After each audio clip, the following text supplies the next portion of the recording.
Thank you for selecting the Peerless Fence Group. In this video, we'll discuss what happens on the day of installation. You will be greeted by the team leader.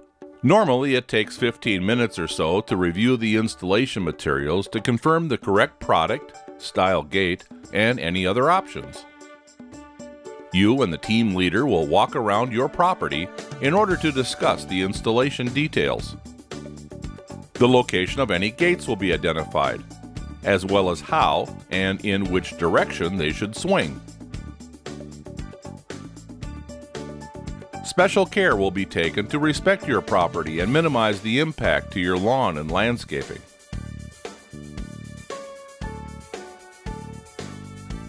The installation crew is trained to specifically meet and exceed your expectations. They are professionals who know and understand the safe use of their tools and equipment. The crew has experience. They will provide you with an expert installation.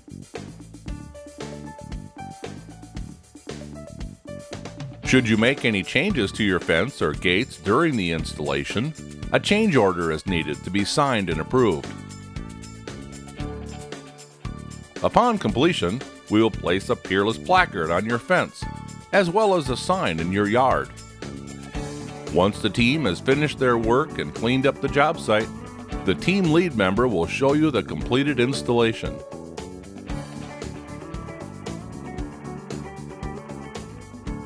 You will be shown any special features such as gates and how they work. When you provide acceptance of the installation, you will sign the completion form. If paying by check, provide one for the remaining amount due. If you're paying by credit card, you will need to contact us to complete the transaction. Relax and enjoy your new fence, knowing that our labor and material warranty programs offer worry-free protection. Thank you for selecting the Peerless Fence Group.